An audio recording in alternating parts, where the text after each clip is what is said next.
Well, it's another week in the life of a radio programming consultant. Hi, I'm Gary Berkowitz. For those of you who don't know me, I consult adult contemporary and classic hits radio stations throughout the U.S. And this week was what I'm referring to as Imaging Appreciation Week.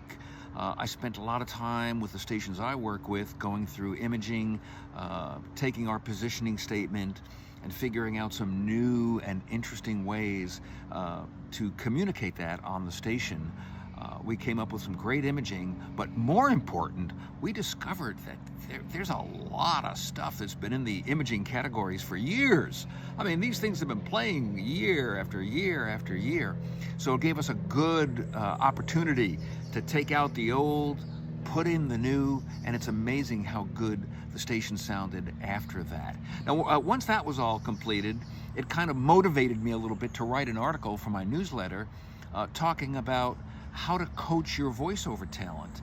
Because, you know, we all coach our on-air talent and we coach other people, but when was the last time you had a phone call where you actually coached your voiceover artists to make sure that they're delivering your imaging exactly the way you want it?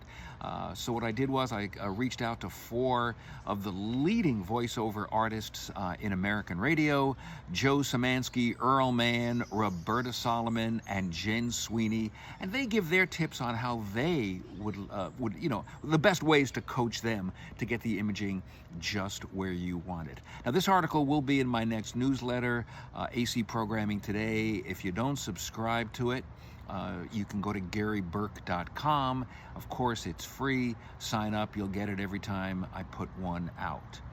And that basically was my week. Yeah, a big week of imaging. That's right. Another week in the life of a radio programming consultant. I'm Gary Berkowitz, and as always, if you made it this far, thanks for watching.